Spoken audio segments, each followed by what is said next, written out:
This podcast is for informational purposes only and is not intended to replace professional medical advice or be a substitute for therapy.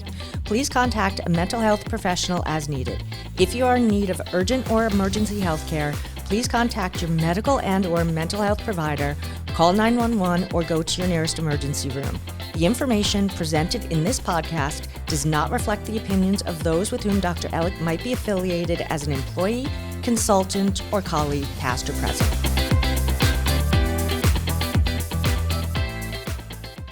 Welcome to another episode of From Mayhem to Mindset with Dr. Laura. I am your host, Dr. Laura Ellick, and we are here diving deep into issues related to mindset, giving everyone the opportunity to tell their story and hopefully inspire others. So today we have a great episode on tap. I am really excited about this.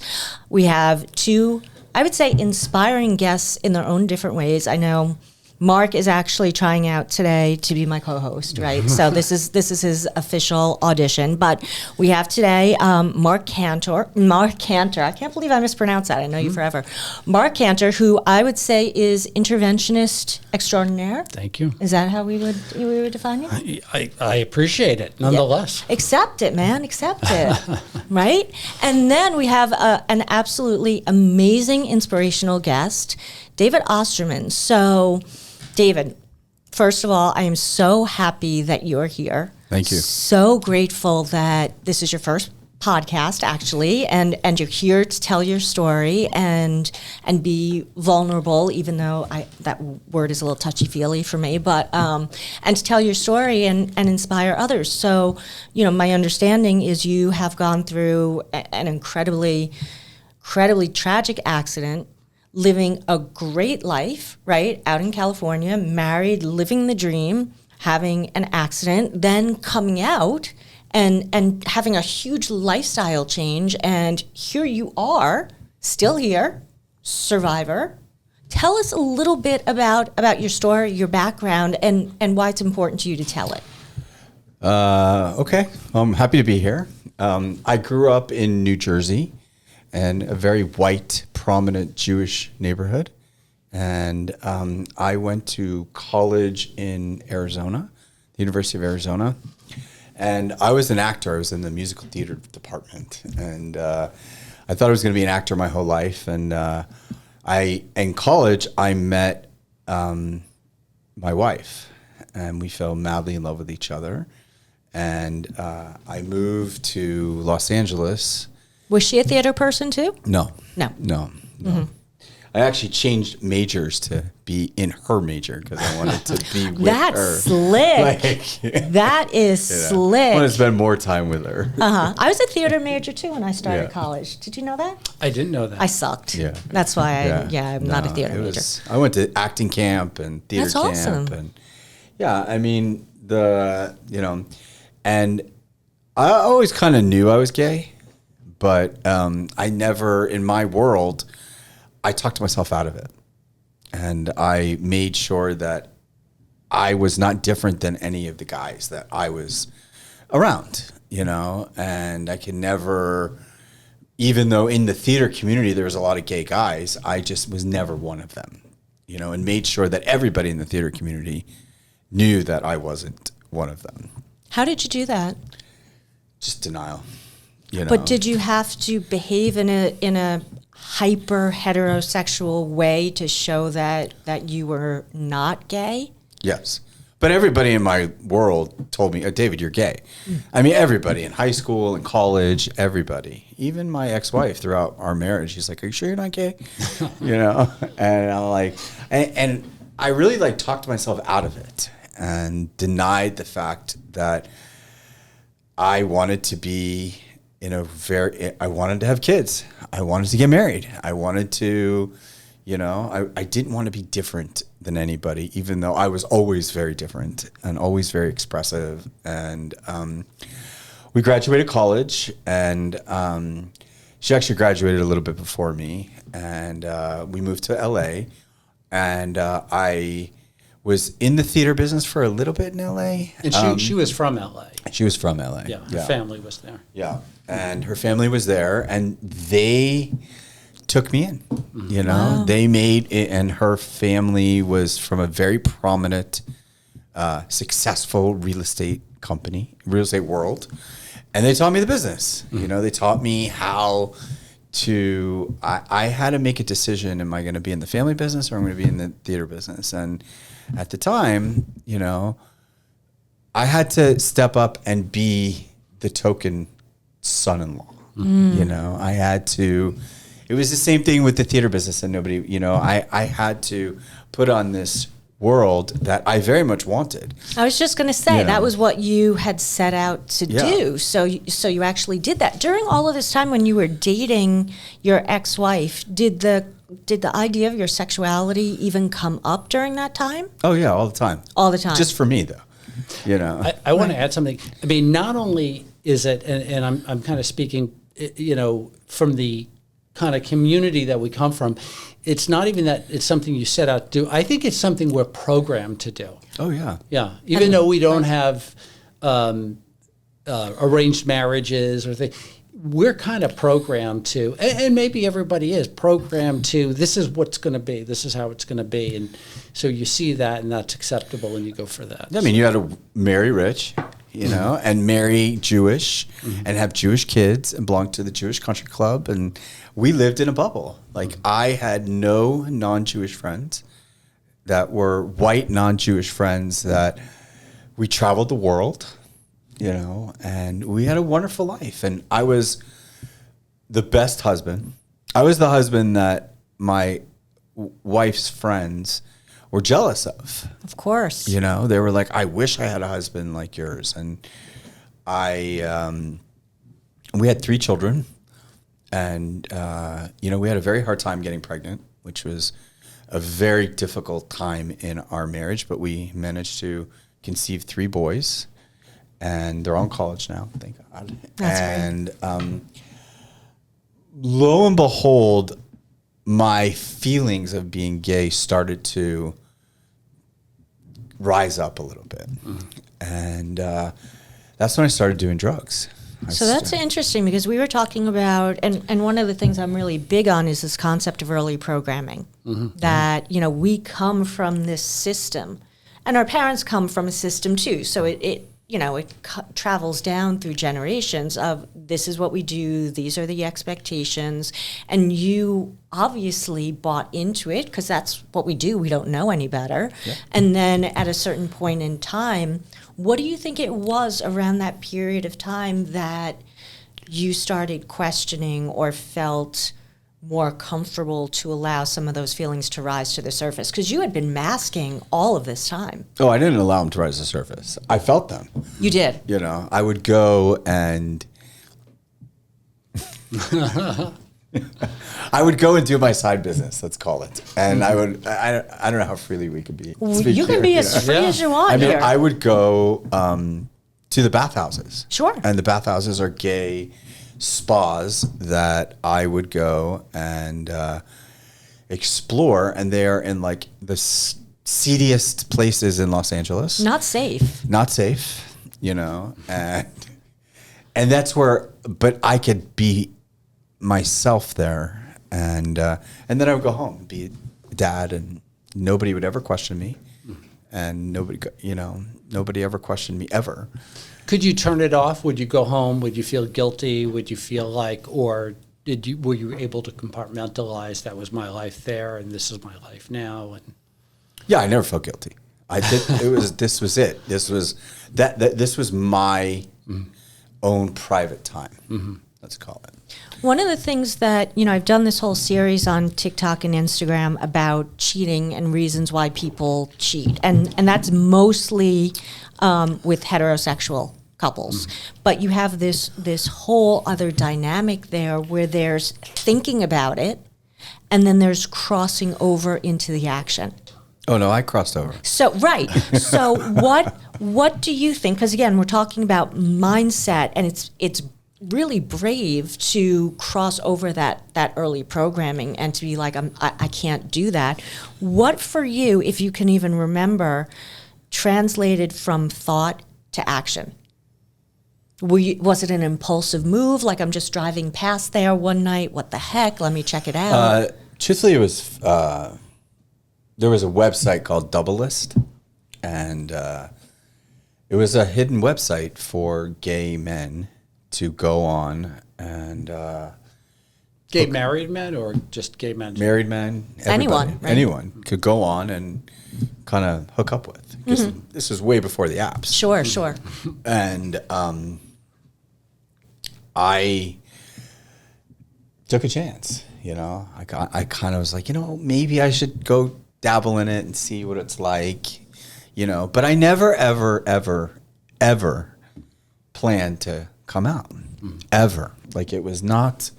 I was the, you know, the white Jewish. The poster child. The poster child, you know. I was the best son-in-law. I was the best everything. And, you know, like, I won the Oscar in my part. Right. So you were not looking to blow up your life. I was not looking to blow up my life. And I was not looking to change anything in my life. And it sounds like you liked your wife. I loved my wife. Yeah. And we had a great relationship. We had a wonderful marriage. We raised 3 beautiful kids, you know, up until they were like 11, 12 years old. And we traveled all over the world. We went on like 5 or 6 trips a year. And she was my everything. Like, she. Wow. I would have married you too. She was my everything. Is she still single? I may call her. She No, I'm kidding. has a boyfriend. Okay. You know, thank God. You know that. You know, we've been divorced for 8 years now, and so she has a long-term relationship and thing. Very happy. Good for her. I just want her to be happy. Like, I want her to be. You know, I caused a lot of hurt, and. So the feelings started coming up, and you started Yes. suppressing them with drugs. Yes. Yeah. Like drugs, I call, you know, pot and mushrooms and party drugs, ecstasy, and, like, you know, she only knew about the pot. Like, she didn't know about anything else, let's call it. And, you know, as I started getting into drugs, my gay side would come out, not knowing, you know, like, we would be out in public together, and, like, guys would be hitting on me with, you know, Her there. you know, and I was like, okay, you know, Wow. you know, I didn't really think anything. I didn't think that anything was wrong. Let's call it. But no wonder why she would say, "Are you sure you're not gay?" Yeah. Yeah. Yeah. I just never, it wasn't part of my life. Sure. Being gay was not, That was not the plan. it was Yeah, not an not the option. plan, It was yeah. not, it was just not, you know, I was a married guy that was very open sexually. And you know, so as time went on, I was in my early 40s. I think I was like 42. I lost 100 pounds. And I was tired of I was 250 pounds, 5'9". So I was pretty heavy, you know, in my world. And I was done. I was tired of being heavy. I felt like there was this big weight on me. And when I lost 100 pounds, I was in a yoga class in West Hollywood, and I saw my abs for the first time. And when I saw my abs for the first time, I was like, oh my God, I'm gay. Like, I saw it. Like, I was hiding behind So the weight. the too. weight. I was hiding behind the weight and the lifestyle and the family, you know, like, I wanted the family. She comes from a family of 30. Oh boy. You know, and I come from a family of a couple, you know, maybe 3 or 4. It's very small, you know, and So that was I always ask people, what's like an aha moment? Yeah. Where it like hit. Now, Yeah. wait, this is going to sound like a ridiculous question, but I'll ask it. What was it about your abs per se? Was it the abs, or was it just seeing your body in its real form? it was the first time I saw myself. Gotcha. And it was the first time I allowed me to see myself. So I went on a venture. I went to Burning Man It's a big music festival in Nevada that is very intense. It's very open. Nobody's gay. Nobody's straight. You know, everybody's just. You just are. Everyone just are. Nobody gives nobody. You don't handshake anybody. You give hugs and kisses. Like that's the vibe of Burning Man. And I went to Burning Man. You know, in Burning Man, you have to wear costumes. So I went all out. Like I went all out. I bought like 20 costumes. But I went to Burning Man to see if I could be a gay guy and introduce myself as a gay man. And, you know, because I figured nobody knows me. I'm in a foreign state, you know, and I can be who I want to be. And I don't have to put up this act. So not even be who you want to be who you are. Be who you are. Yeah. Yeah. So take us through to where the accident happened. So life happened. I got involved with meth and my life, meth was I got divorced, and when I found meth maybe a year later, it was the greatest thing I've ever found in my life. So that was after the divorce? After the divorce, yeah. Wow. It was the greatest. I was so depressed and so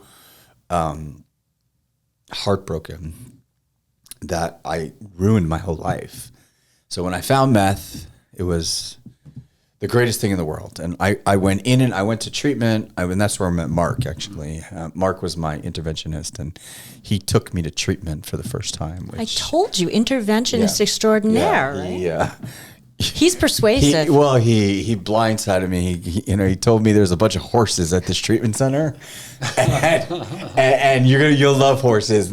I never rode a horse in my life. Yeah. But for some reason, Mark saying it was like, hey, I'll check out the horses. Come on. I'll go see some horses. And fast forward, I went to treatment, and I never even heard of the Big Book before. I never heard of any addiction things before. I never even thought I was an addict. I never thought. I went to treatment. I did it, but I never I never was all in. Yeah. I played the part that I was all in. But you were so good at that. Yeah, I was playing the part. I played the part of the addict, and because that's where I was. They dropped me off at this place that was in Austin, Texas, and I've never even been to Austin, Texas, nothing. So fast forward, I went there. I met this amazing man, and we had a relationship for 2.5 years. After treatment. After treatment. You completed treatment. Yeah. And I think you did well after treatment initially. I did well. I stayed sober for 2.5 years. Mm-hmm. And I began to build a life. And around that time, I met him. And fast forward, I was in and out. Mm-hmm. I was sober for 2.5 years. And then I stopped working a program. And I got bored of AA. And I was just like, yeah, I'm done. Right. So then, of course, I went out, and then I went to treatment again. And then I was sober for 3 months. And then I moved into the sober living that the game was, how high can I get? Mm-hmm. And they didn't know, I purposely picked this place because I knew that they were not drug testing very little, and, of course, my erratic behavior, they started drug testing more, and I never could, pee clean. And then I had been up for probably 5 or 6 nights at that time, right before my accident. And was it meth? Was it meth? Oh, it's all meth. Yeah, it was meth. But then you went to treatment again. I went to treatment again, yeah. This is before the accident. The accident. I went to treatment twice. Or 3 times, but twice in Texas. And I went to treatment again, and then I stayed sober for 3 months. And then I moved to another sober living, and it was a joke. So I was like, all right, why don't I just get high, and let's see if I can play this game. And because I'm very manipulative, and I like to get away with things. Of course, you had done that your whole life. Yeah, and I was running out of money, and I was selling drugs. And I had this amazing dog that I raised as a puppy, and she was in my sober living. And then I had my accident. And apparently, when I woke up from a hospital 4 days later, they pulled out the breathing tube and they're like, "Do you know who you are?" And I was like, "Yeah, of course." I was like, "Where am I?" And they're like, "You're in a hospital." Now, at that time, I was a John Doe. Mm-hmm. Nobody knew where I was. Nobody asked. Nobody called. Nothing, you know. And they pulled out the treatment tube and they're like, "Do you know your family?" And I was like, "Yeah." I was like, "I know my mom's number." So I called my mom and I told her I was in an accident. Mm-hmm. And then they told me when they pulled out the breathing tube that I was in an apartment building, running naked from the cops, and I jumped 3 stories. That sounds like meth. And I landed on my feet. Oh my God. Yeah. And shattered my feet. And that was after being up on like a 5-day bender, Yes. right? Yeah. Mm-hmm. Yeah. Shattered my feet, broke my back, half my vertebrae. And at the time, I had already had 3 surgeries.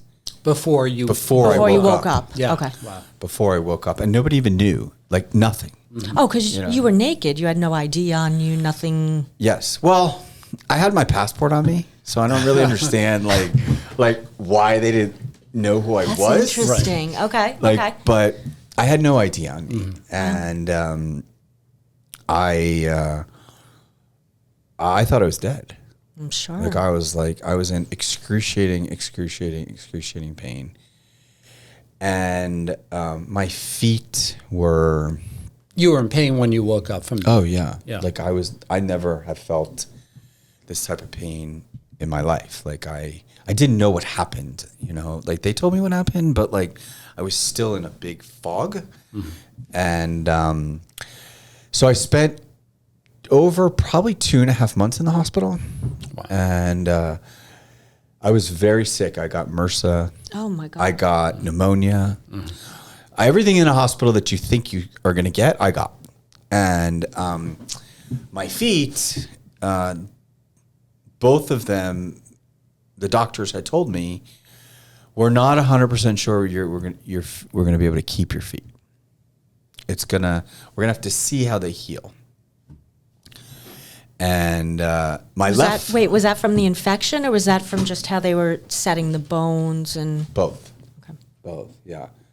And they said, you know, you're lucky to be alive, you know. And I went back and forth from the ICU to the little ICU to the big ICU, and they moved me all different places. And I was really sick, like really, really, really sick.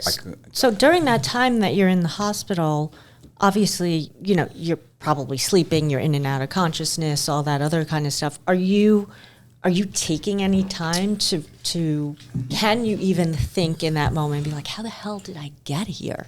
And what's going to happen? Or were you just focused on just survive every day, save my feet, do what I need to do? Yeah, it was more survival. It was more whatever the doctors told me to do, I'm going to do. So no existential issues at that point. You're I didn't care. I didn't care. Like I was in the hospital alone for 2.5 months. My parents came from Florida, and they came here, and they came to the hospital for a week, and I was green. My mom's like, "Oh my God, you're green. Like, what are we going to do?" And eventually, I got a little better. And they sent me to a physical rehab, and I got really sick there. And they had to pull me back in the hospital. And I was in the hospital for another 3 weeks after that. And then I finally got better, you know. They had to put a chest tube down my chest. It was a mess, you know. And what year was that? In September of this year. Of last year. Of last year. Yeah, September of last year. Yeah. And I didn't know I didn't know where I was going to go. You know, I got kicked out of my boyfriend's house. You know, we ended our relationship, and I had nowhere to go. Like I wasn't, you know, I couldn't go into a sober living with 2 broken feet in this condition. So in the midst of all this stuff, my mom was like, "You're going to move to Florida." And I was like, "There's no way I'm moving to Florida." I was like, "I'm a 50-year-old man." I was like, "I'm not living with my parents." And thank God they convinced me that I should move to Florida because...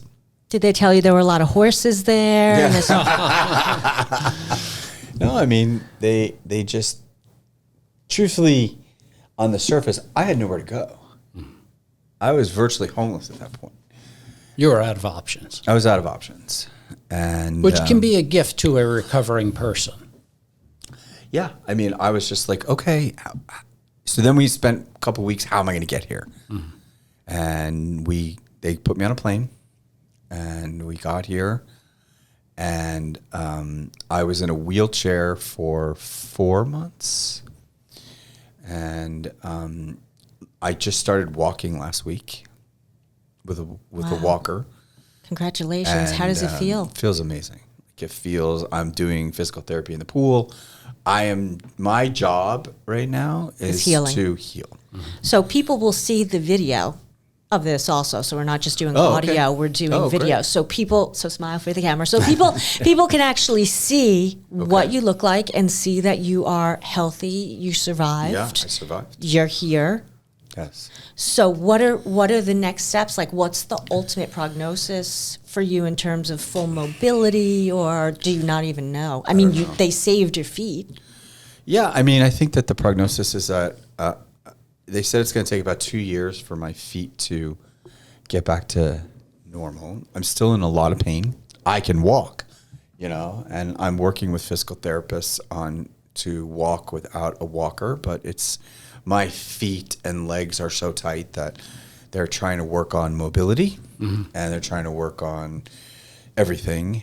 And the first week that I came here, I went to a 12-step meeting, and I actually talked to Mark that first night that I went to the meeting, and he said, "Listen, you're in a new city. Just be honest about who you are and what you are." And at this point, I was in a wheelchair going to an AA meeting, and it was hard, being the only one in a wheelchair, going into a strange city, saying, "Hey, I'm David, I'm new here, blah, blah, blah." And as a result, I found a sponsor that night. And I started working the steps. And I started doing what I had to do in the AA world. And it's a huge part of my recovery. And it's a huge part of where I am today. Because I finished all 12 steps. I am doing everything that my sponsor is telling me. I go to 3 meetings a week, or sometimes I actually got Mark to go to meetings with me. Yeah, he's doing great. He's getting me to meetings. Yeah. I want to say that, I remember the moment your mom called me to tell me what's going on. And I have to be honest with you, your mom would call me periodically. And every time I would see her name come up on my phone, there was always a second where I'd say, "Oh shit, this is it." Because you were running and gunning. Oh yeah. Yeah, you were out there, and I'd always think this is the call, right? And she told me what happened, and it was harrowing. I mean, I got to tell you, it affected me. I mean, and I talked to some other people about it, and we talked about, wow, these are real consequences. This is, talk about having consequences in your addiction, and this was like.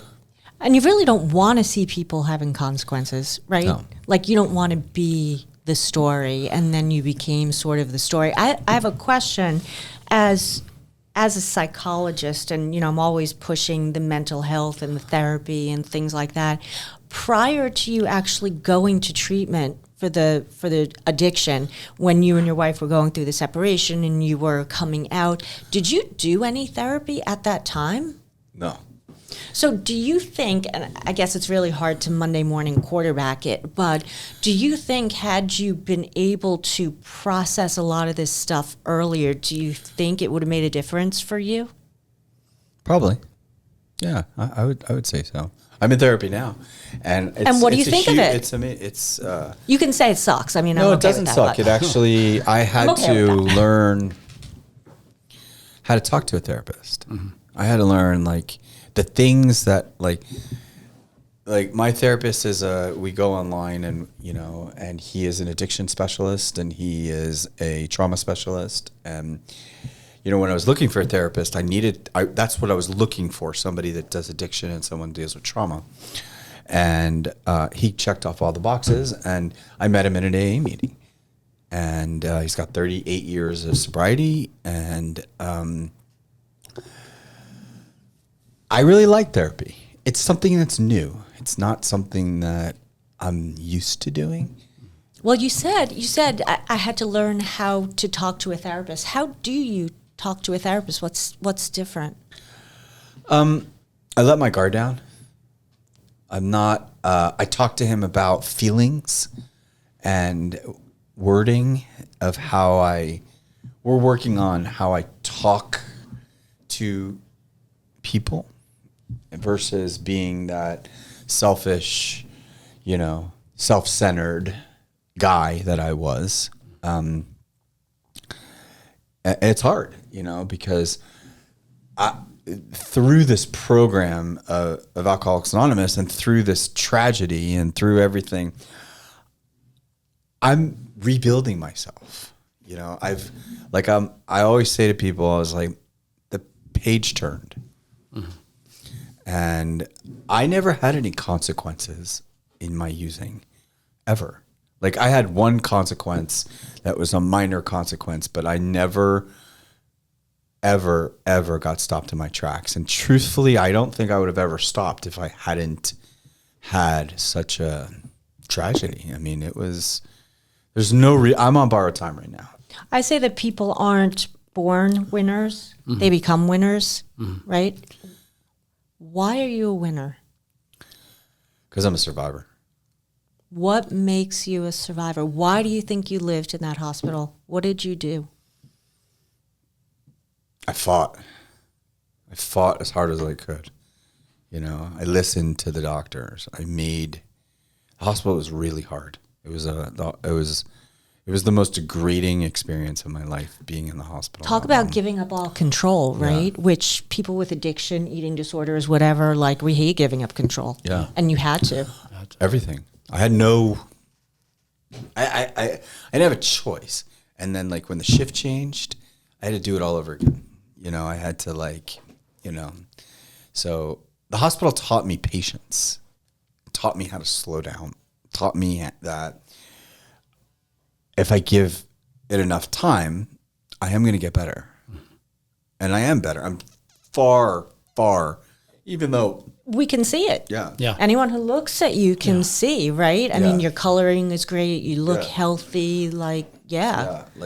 But I don't ever, and will never forget, where I am today, because I'm a lucky guy, and why I got lucky, I don't know. It doesn't, Do you think you have a purpose? I do now. I never had a purpose before. What do you think your purpose is? Is this your purpose, to tell your story, to get out there? What do you think? Mm-hmm. Yeah, help people, tell my story, help other people understand that life tragedies can happen, but, you can get on the other side if you, I always said to, like, my sponsor, I was telling him, I was like, I could be in a ball curled up in my bed every day. Like, I could choose to do that. Yes, exactly. That's the mindset piece. It's the choice. Yeah. You have a choice every single day. I can choose, like, when I get frustrated about things, I have a choice to look at a positive outlook or not. Is everything positive? No, of course not. But, like, I know it sounds so silly, but, like, the other day, I actually texted Mark. I was like, I stood up in the shower for the first time in 5 months. Yes. It was such a victory. Like, it was such a, and I was on such a high that I could do this myself, that I didn't need help or had to take a shower in a shower chair for 5 months. You know, while I was in the hospital and I was in the PT place, someone had to shower me. Like I couldn't get my feet wet. And now I can, you know, now things are, you know, it's like, I don't know if it's a program. I don't know if it's but things are brighter. Mm-hmm. I see things in a different angle, you know, even coming onto this podcast today.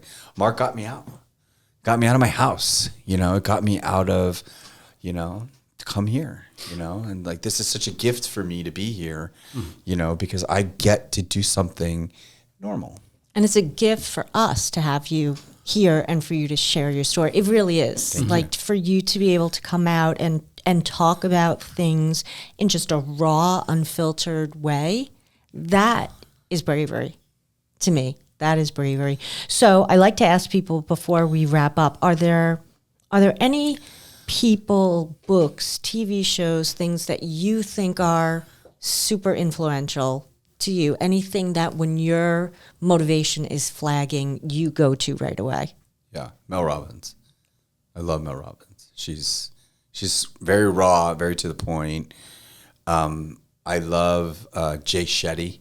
Mm-hmm. He's like a god. He's so, like, you know, the fact that he was a monk and then he came out and he's this world. I just got tickets to see him. Oh, really? Yeah, he's coming to the Hard Rock. Really? Yes, you got to get a ticket. I'll go with you. I would love to go. Yeah. I would love to see Jay Shetty. Like We'll talk after because I just bought a ticket. Tickets are on sale. Yeah, he's just such an inspiration to me. And I actually, podcasts are a big inspiration to me because I get to listen to other people's stories about, you know, their trials and tribulations and how people, you know, get through their vulnerability. Yeah, because we're all just trying to get, and it's all about connection and relationship, because that's what we're doing right now. The three of us are connecting, but you're also connecting with everybody who is going to listen to this, and for people who are visual people like me, everyone who's going to watch this.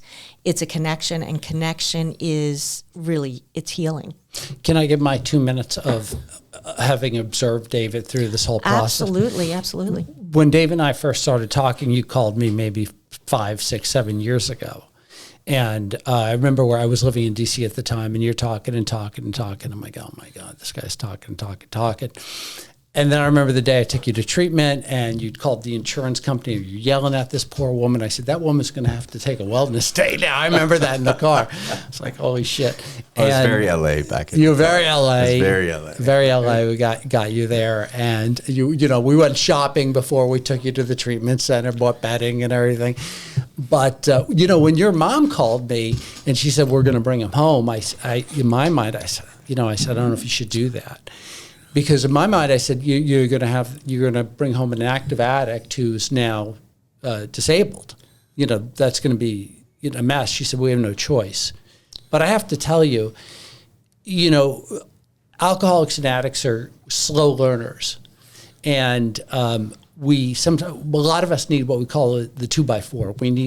We don't get it. We need the 2x4 across the head. And I had asked David a couple of weeks ago, we're in the car, come back from a meeting. I said, are you at the point yet where you're grateful for your accident? And he said, I'm getting there. I'm really getting there. But I have to tell you, you know, what I've observed in you is you're a completely different person today than you were when we first met, or, you know, times we had talked in the past. You know, I've gotten so much from spending time with you, and I'm blown away. I'm impressed. I'm thankful. I think you're going to walk just fine. I've seen you progress from the wheelchair to the walker, and I think it's just a matter of time. So I want to thank you for being an inspiration in my life, and I think your story is amazing, and I think it will help people. Absolutely, and I want to thank you both for being on the show today. I really appreciate it. Mark Cantor, David Osterman. Really, David, my first podcast. For you to come on here and share your story, it's amazing, and we'll check in with you in the future. Have you back, see how you're doing. Check in, because everyone is going to be touched by this story, and I know people are going to be rooting for you, and they're going to want to have an update. So we're going to go ahead and we're going to do that. So thank you everyone for joining us. Check in for the next episode of From Mayhem to Mindset. Thanks for joining us on From Mayhem to Mindset. If you found today's episode helpful, be sure to subscribe wherever you get your podcasts and leave a 5-star review. It really helps spread the message. Want to dive deeper? Check out my book, Wisdom from the Universe, available now on Amazon. And if you're looking for a speaker to inspire and transform, I'd love to connect. Visit www.lauraellick.com to learn more. Remember, you don't have to just survive, you can thrive. See you next time.